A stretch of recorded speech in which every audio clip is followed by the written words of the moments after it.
What if I told you that right now, at this very second, the silver market just broke?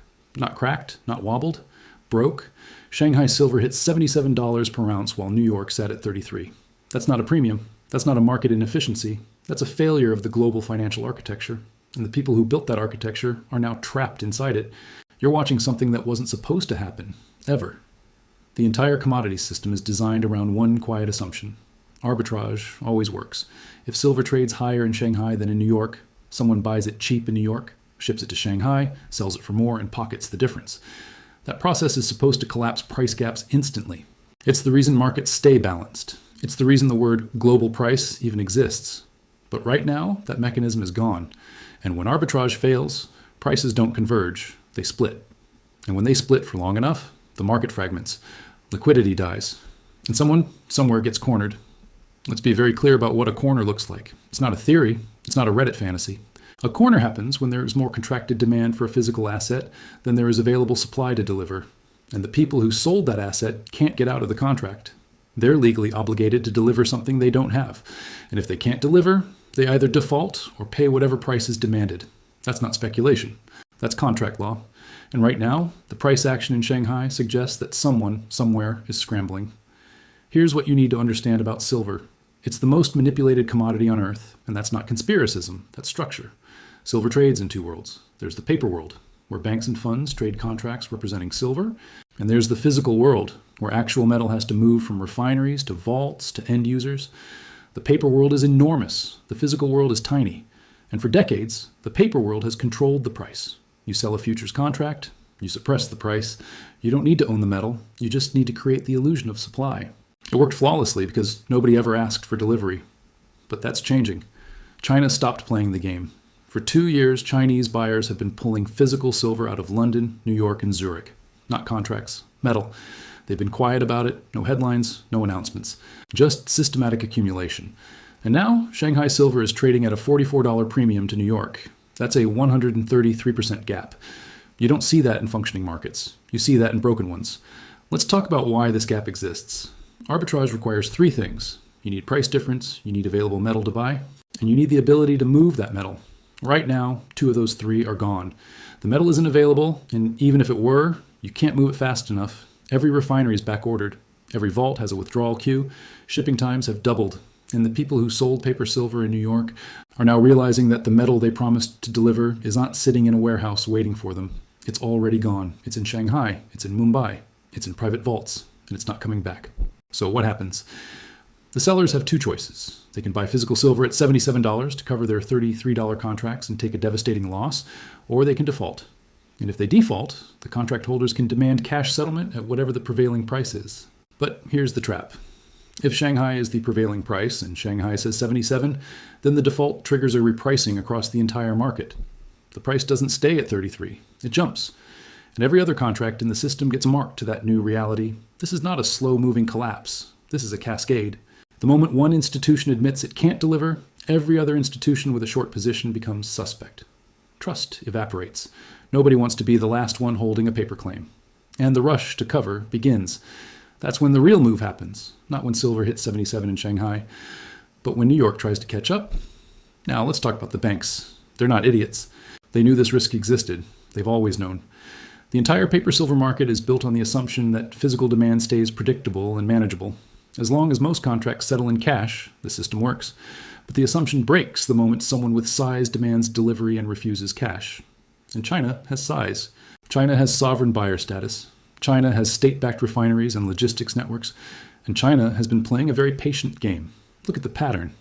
Over the last 18 months, silver exports from the west to the east have accelerated. London vaults, which once held over 1 billion ounces, are now reporting declines. COMEX registered silver, the portion available for delivery, is at multi-year lows, and Shanghai premiums, which used to be a couple dollars at most, are now structural. This isn't a short-term squeeze. This is a supply chain in reversal. The metal is moving one direction, and it's not coming back. And here's the part that should terrify anyone holding a paper claim.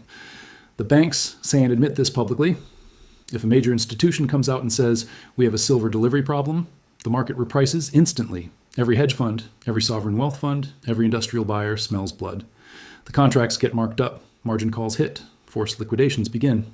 the entire derivatives tower starts to wobble. So instead, they stay quiet. They manage the problem behind closed doors. They negotiate. They delay. They offer cash settlements at inflated prices. They hope the pressure eases, but it's not easing, it's building. You want to know why volatility is about to explode? Because the people who sold silver at $30 are now staring at a $77 settlement price in the world's second largest economy. That's not a small problem. That's an existential one. And the moment the market realizes that the gap isn't temporary, that arbitrage isn't coming back, that the metal isn't available, the entire pricing mechanism collapses. You'll see limit-up days. You'll see trading halts. You'll see settlement delays. You'll see exactly what you saw in nickel in 2022 when the London Metal Exchange had to cancel trades because a Chinese firm got cornered. Except this time, it's not one firm. It's a system. Let's talk about what this means for the broader market. Silver isn't just a precious metal. It's an industrial metal. It's in every solar panel, every electric vehicle, every smartphone, every missile system. When the price moves violently, it doesn't just hit speculators. It hits manufacturers. It hits defense contractors. It hits the entire energy transition, and those buyers can't wait. They need the metal now. They have contracts with automakers, with governments, with utilities. So they pay up. They secure supply at any price. And that creates a floor, a rising floor.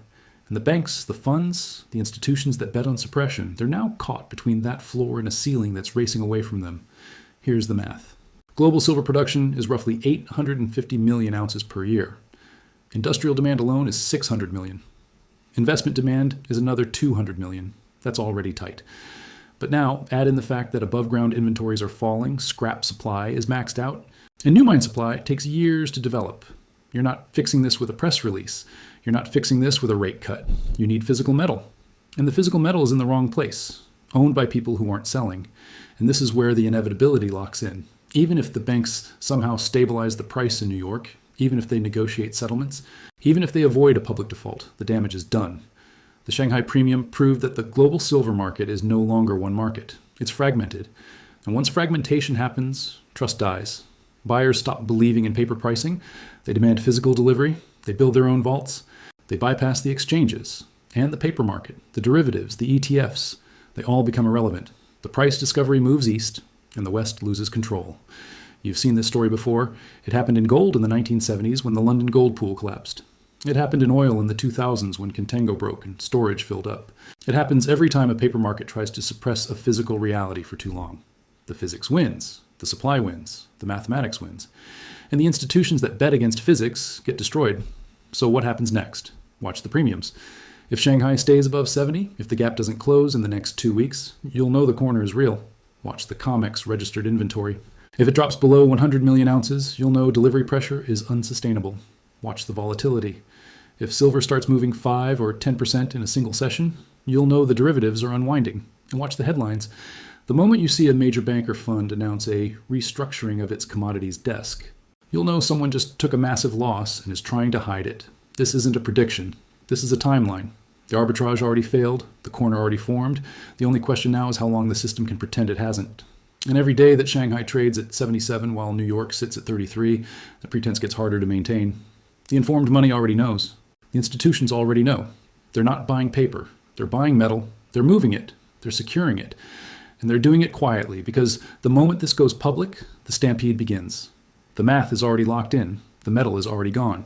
The contracts are already written. And someone, somewhere, is going to have to explain to a counterparty why the silver they were promised doesn't exist.